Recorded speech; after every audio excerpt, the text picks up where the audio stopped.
My name is Kat Sivertsen. I'm a visual artist living and working in the unceded territory of the Levitation, located in an area we now know as North Central British Columbia.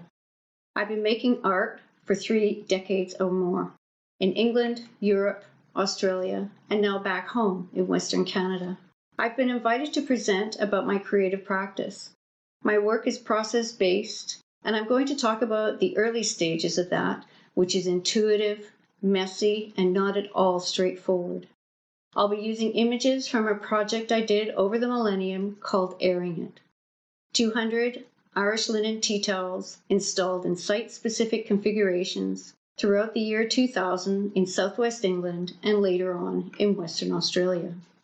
I said yes to giving this talk because I love the idea of show and tell, and I value this kind of exercise as a meaningful way of unpacking where I'm at, what I do, and why I do it. A creative check-in, so to speak.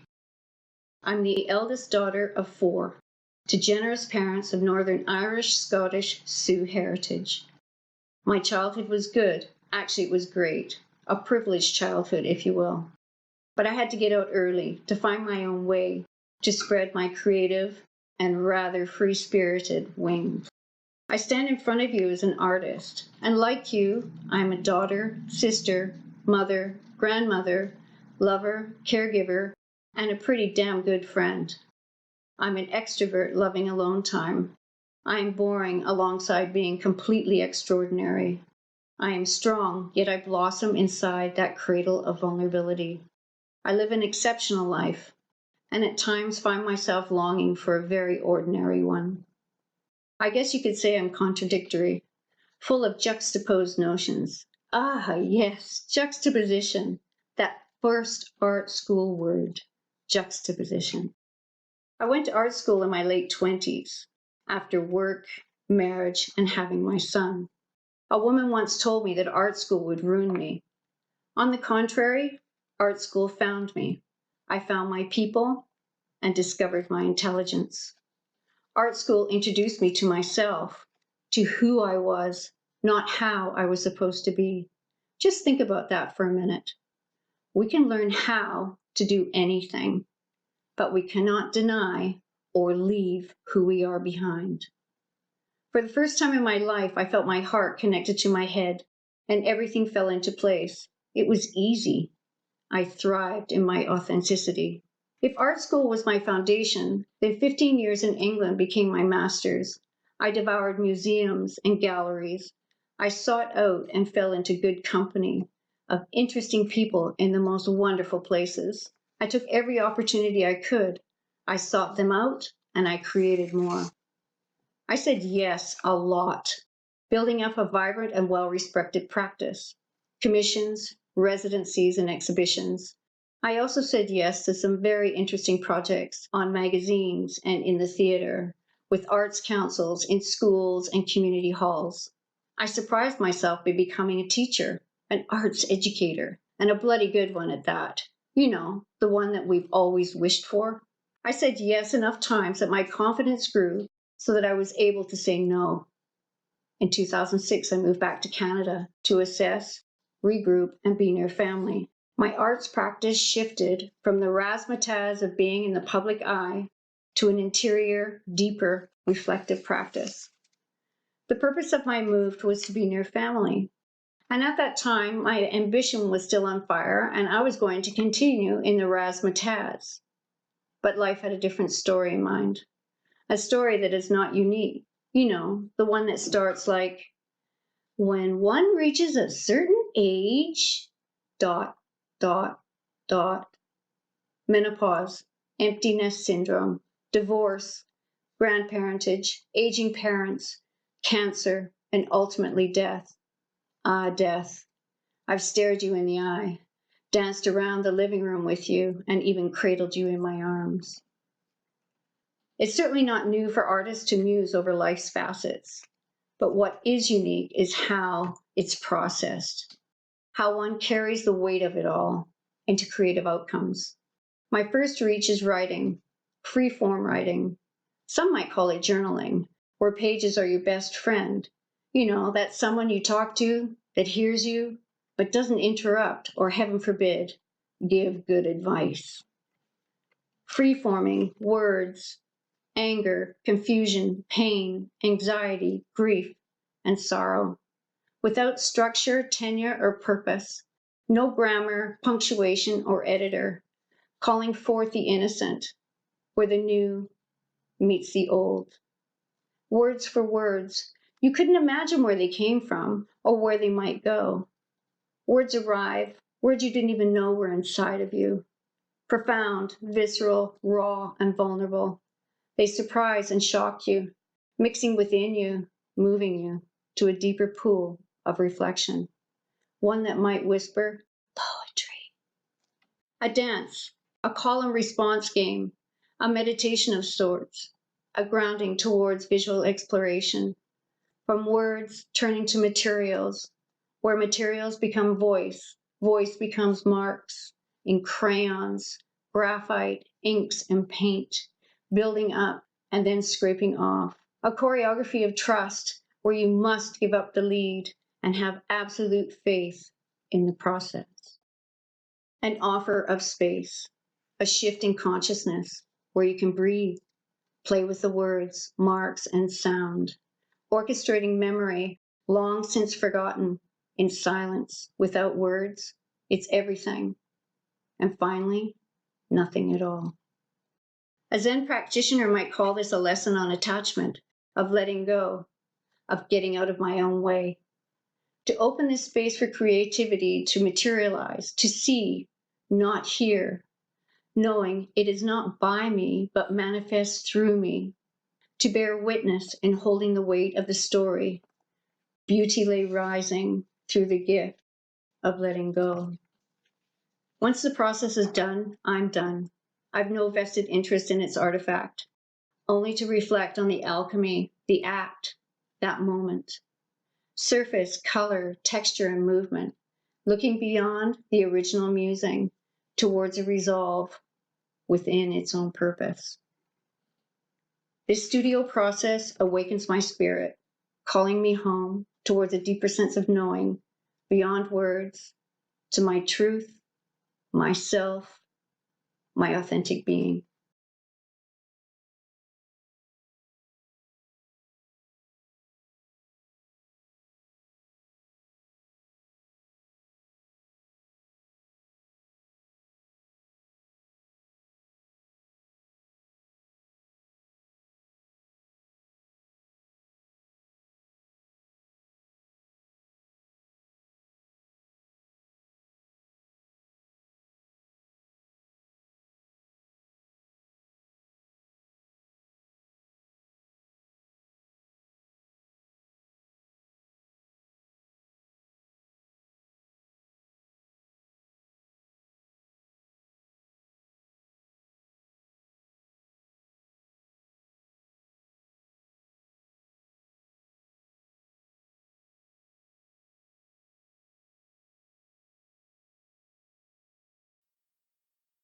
Hello, everyone. Thank you for coming.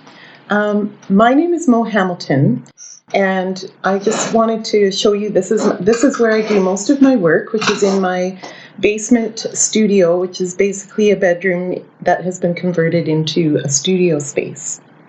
I would like to fill in a bit of a backstory about how my past life has influenced one of my present projects that I have just completed called the 100 Houses Project, which is based on levels of uncertainty and liminal states. My twin sister and I were born in Lavallee, Quebec in 1963. Shortly after our birth, my mother left my father, so he became a single dad, which was a rarity at that time. Because my dad needed to work, we moved a lot as a family, and when we were about 5-ish, my dad packed all our belongings into this truck, which we drove across Canada to live in BC. This was just one of the many moves I've had over the course of my lifetime. I remember that I always felt like that awkward new kid in school, and even as an adult, I've moved to many different places. Once we were in BC, we moved from Joel-Rich Valley to Kelowna, and then to Penticton, and then to Summerland, which is where I ended up graduating from high school. I think because of all the moves I had experienced as a kid, I decided as an adult that I was going to get a home on wheels so that I could take my home with me wherever I go. So I think I've learned how to be very adaptable and to just find ways of dealing with all these different moves and uncertainty that I've had. Because I grew up with a lot of uncertainty, I feel that this has been what has really inspired the 100 Houses project, which explores themes of climate change, instability, and emotional and psychological states that I'm exploring. The house project was started when I was leaving Castlegar and moving to Terrace, and I packed all my belongings into the van, and the van was moving up to Prince George, or to Terrace, I mean. And we just had our little bedrolls and our sleeping bags, and we were sleeping on the floor of our home, and that was the last night we would stay in that home. And that night, I had a dream that I was living in a house on a bridge. And when I woke up from the dream, I just thought it was such a profound dream because it really identified with what I was feeling at that time, and that I wasn't really in Castlegar anymore, but I wasn't yet in this new place of Terrace. And so I was in that really strange in-between place. And so that's a lot about what the 100 Houses is about. So here's some of the pictures from the 100 Houses. Now, this is a project. It's all. I've done 100 different houses using lino cuts as my medium, printmaking. This one is the one of the house on the bridge, and then the next one is called Levitation, and then there's Refugees, which is a lot about the Syrian refugees that were coming over from Syria to Europe, and just how they had to pack whatever belongings they could carry and put in a boat. And what does home mean when you have to take your belongings, whatever you can carry with you, and then go on a boat and go into all these go to a place of uncertainty where you don't even know the language or the culture. And I just think of the struggles that I've had when I've moved, and how how profound that must be, and how these kind of changes can be just very, very challenging. So the next one is called Community. And so this is a lot about how, I just want to stress that the 100 Houses is not just about these negative experiences that we have, but it just explores the full realm of human experiences that we have, and just the changes and adaptability that we are able to do as humans. This is called Factory. And then the next one is called Tightrope, which is again about, just feeling like you're walking that fine line of uncertainty. Some of the houses have explored things that have just affected us locally, like forest fires, where people have had to get evacuated from their home, and again had to just grab whatever they could and leave. We had a lot of evacuees in Prince George a couple summers ago that were from Williams Lake. And then the next one is called Stuck, and I'm sure most of us can relate to this. We've had that experience before, where you just feel like you need a little jostle to get out of your unstuck state. And then the next one is called Safety. And to me, my bed is like a refuge for me. So when I'm feeling a bit overwhelmed, or just feeling like I need to create a retreat, I think because I'm a mom, it's just a place where I can go and be quiet. I can read books or just get recharged. And so I think of it as a very safe place. And then the next one is called Daydreamer, which is a lot about what this project is about, because it very much is, as you can tell, it's not based on real houses. It's based on situations that are coming from my imagination. So I think because I moved so much as a kid and I was alone so much, I spent a lot of time daydreaming and using my imagination, and often my daydreams were way better than reality. The 100 Houses project, now that it's finished, is 100 different houses depicting houses in different scenarios. And I've been working on this project. I've now completed it, and it's been a three-year project. So sometimes I struggle with, what do I call myself? Saying I'm an artist just feels very vague, because I explore many different forms of art, from painting to printmaking, and then also making functional items with my printed fabric. I feel like there's a relationship between all three of these things, and they all inform, one informs the other. So you can see how there's a relationship between my paintings and my printed functional stuff. And then you can see that there's the same sort of design thinking and composition and whatever goes also into my functional art as well as my paintings. There's a definite relationship between the two. And so I've recently just been exhibiting my 100 houses. I've had them at Two Rivers Gallery and also Island Mountain Arts, and then the next place they'll be going is to the Smithers Art Gallery. And I'm also a teacher, so I teach art, and I have been teaching block printing on fabric, and I've taught mixed medium painting and also shadow puppetry. So I have a very committed art practice, and I think by being diverse with my skills as an artist, printmaker, maker, and teacher, I'm able to have this as my full-time occupation. Thank you.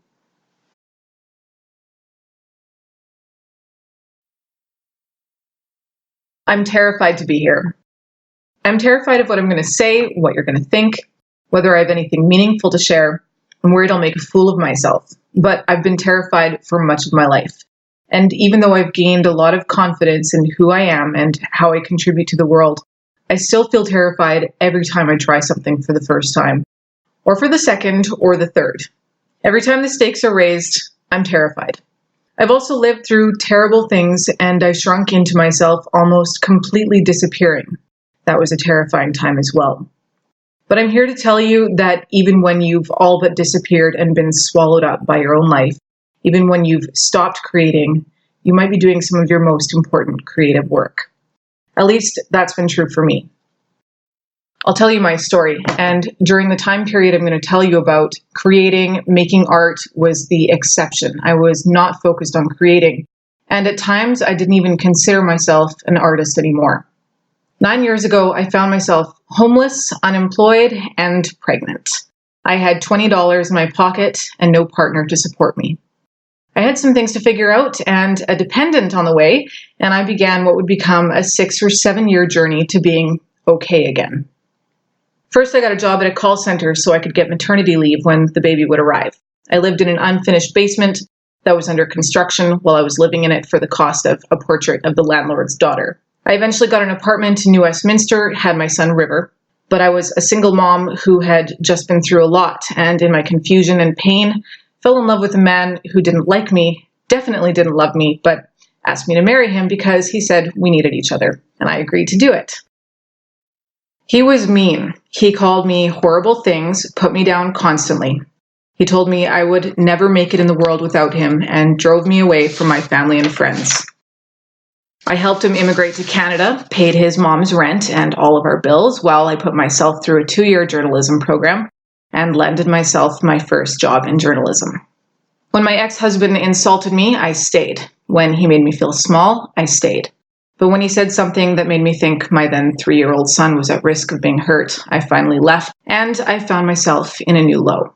I was homeless again, this time with a 3-year-old son. I was struggling in my new career and not getting any shifts. I had spent thousands of dollars on someone else's immigration, and I was broken spiritually and emotionally. From there it was welfare, hunger, being unable to feed my son when he was hungry. I cried a lot, and I kept fighting. I refused to leave my job, even though I was struggling to maintain it. I freelanced on the side. I walked everywhere. I rode the SkyTrain without paying my fare because I couldn't afford it. I pushed River in his stroller to pick up my assistant's checks and went home to a tiny, dark, spider-filled basement that cost me more than 60% of my income. I was not creating at the time. I was just trying to survive without traumatizing my son too much. Things got better when work picked up, slowly. I moved to a place that had to be partly heated with the oven on and the door to the oven open. I would sit there at it like it was a fire. But it was close to a friend's house, and we worked out a system in which she could look after River while I worked, and I could pay her enough, but not so much it wasn't worth it to work. It was still a stressful time, and I was not creating. I worked for years before I started making art again. Worked, survived, recovered, called credit collectors, worked out solutions, cried about the past, spent time with my son, slowly, very slowly, began to feel more secure. Then finally, one day, I was given the gift of time, supplies, and the mental capacity to paint again. I'd been taking this canvas with me through all the moves, and once I broke the seal and started painting again, I finished it. It's taller than I am, by the way. There has always been one place in particular where I'm not scared. It's a place where I'm calm, focused, connected, and in the moment. That's what I'm painting. When I was little, it was coloring, then doodling in the margins of my books, and there have been times when finding peace in creating meant writing rap lyrics. I think my songs were pretty sweet, but there's no release date anytime soon. But the point is, making things makes me feel okay. In particular, painting makes me feel like I can tell my story without speaking a word.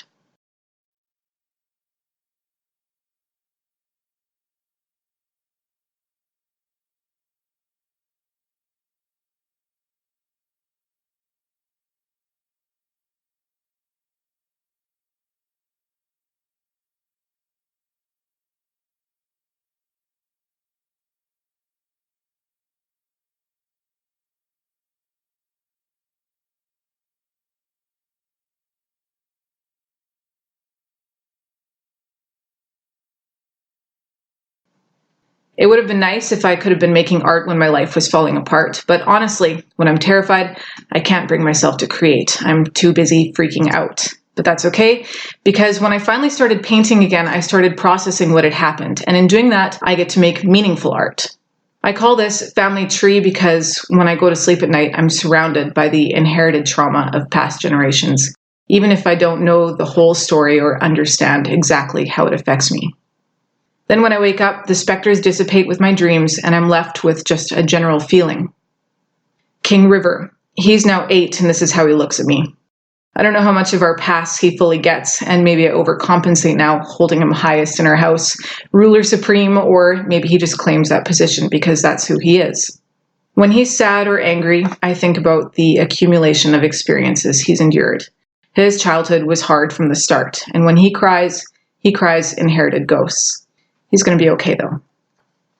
The headlines from the United States have been really affecting me lately, and my own experience with abuse has really shaped the lens through which I see what's happening.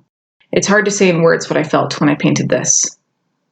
I painted this picture of a friend, and I don't know how much of it is about her and how much it's about me. I was in a weird place when I painted this. It all felt too much, and the culmination of my past was suddenly resting on my shoulders again, as if it had just happened or it was about to happen again. The ribbon says olvidar, which means forget in Spanish, but I don't know if you ever really forget some things or if they just become part of your DNA. Someone asked me yesterday, what is painting to you? I think the answer is painting feels like a calling, kind of a responsibility, because I'm able to tell my story this way. And when I finish a piece, I feel satisfied, like I've done my job. I use paint because it's the only thing that feels just right. It satisfies a part of myself that I think has always been there, seeing the world like it's glittering. When I paint, it feels like everything sparkles, and maybe science could break down the reasons why, but I'm really satisfied not knowing. I think that's who I've always been. It's part of my makeup. But as for the strength of my work, I credit all the times that I wasn't making art, whether those times were awesome and inspiring or terrifying nightmares I didn't know if I would wake up from.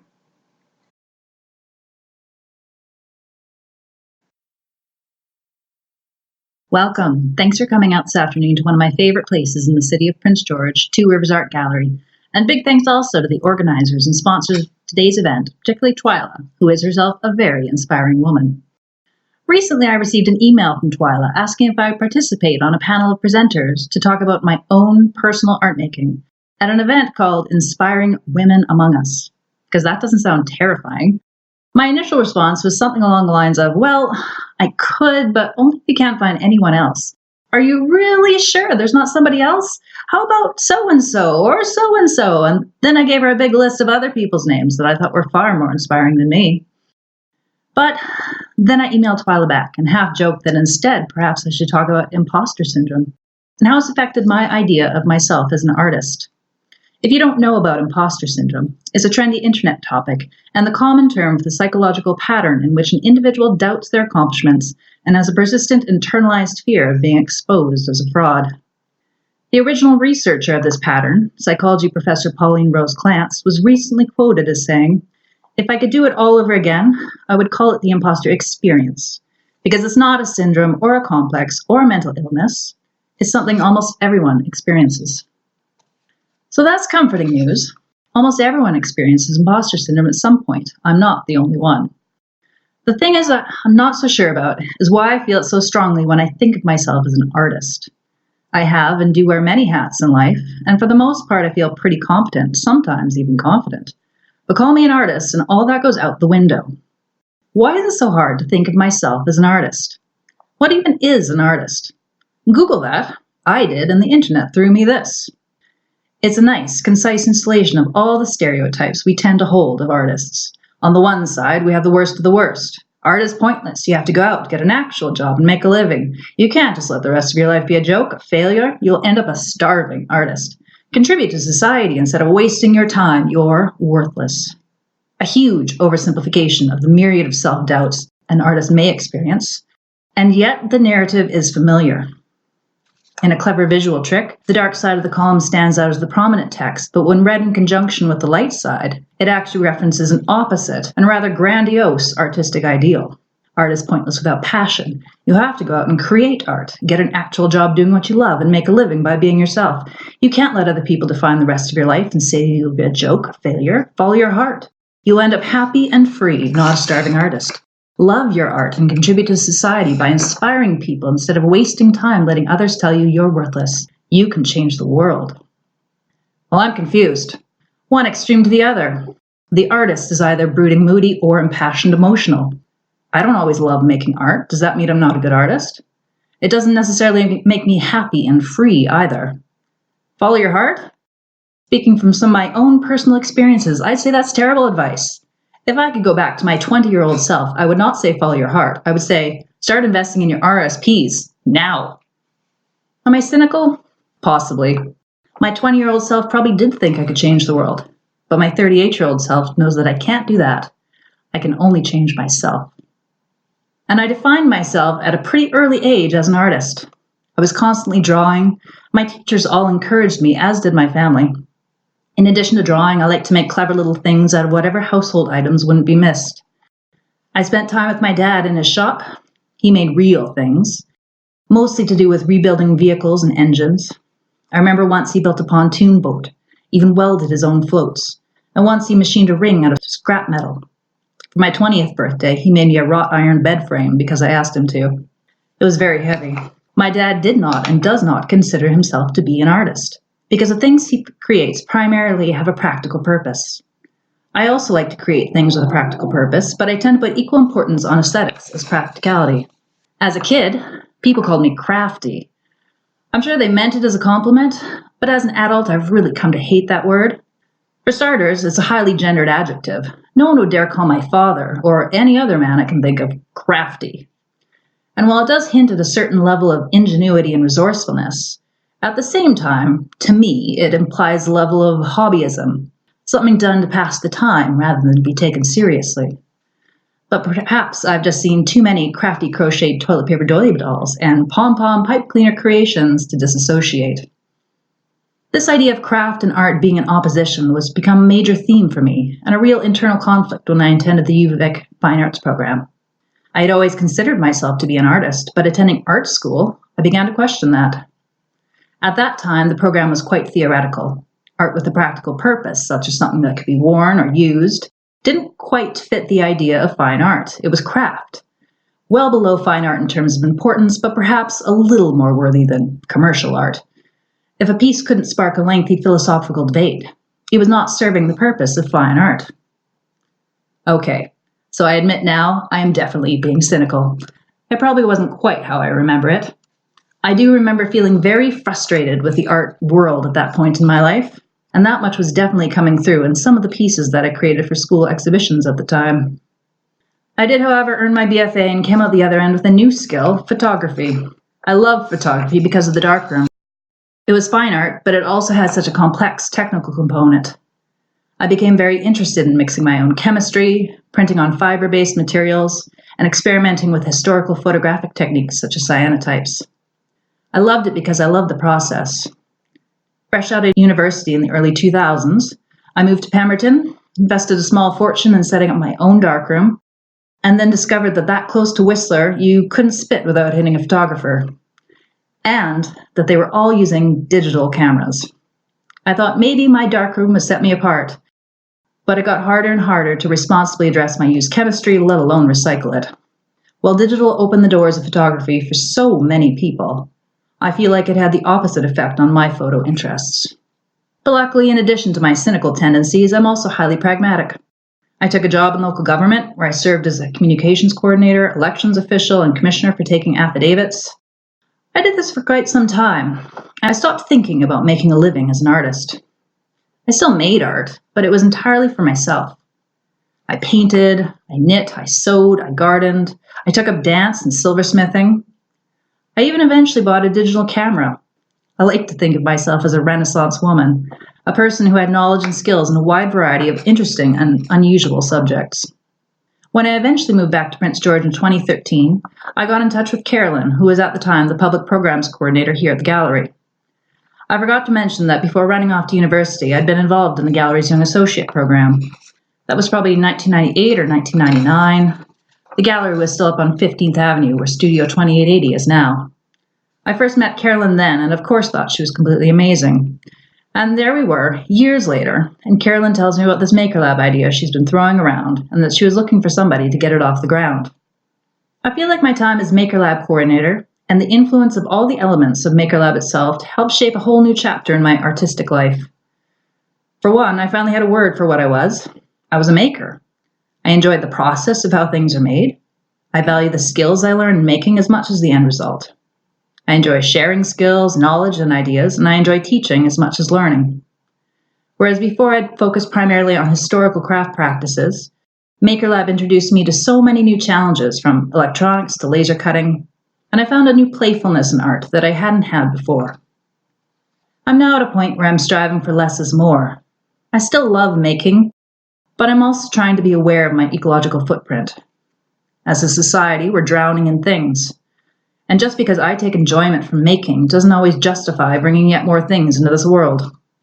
How much jewelry, clothing, knickknacks, and things do we need? I hope I've struck a balance by making my garden my art. It's now my main project, my main medium, and it helps me feed my family. This also helps me rationalize all the time and money I spend on it. I think that gardening incorporates many of the same considerations as traditional art: form, color, texture, positive and negative space, light and dark. It sparks plenty of conversations with strangers walking by. A garden is also an exercise of the imagination, as you spend a huge amount of time envisioning what might come next. It's a living sculpture, but also a thing of its own, which you may have some influence but never total control. It's never done, and the garden will always do something that you don't expect. And that's exciting to me. My garden can't ever hang on gallery walls. But I remember what one substitute painting instructor said in art school. He showed up to class with a toaster and a piece of bread. Without saying anything, he began the class by putting the bread in the toaster, waiting silently for it to pop up, and then carefully and deliberately spreading peanut butter while we all waited in confusion. He then called it art and asked if we agreed. A lengthy debate ensued, the conclusion of which I really don't remember. But sometime years later, I think I finally got it. Whether it was or wasn't didn't actually matter. If the peanut butter on toast was art to its creator, then it was. And if peanut butter on toast is art, then we can all make art through everything we do. And we just have to decide that it and we are good enough.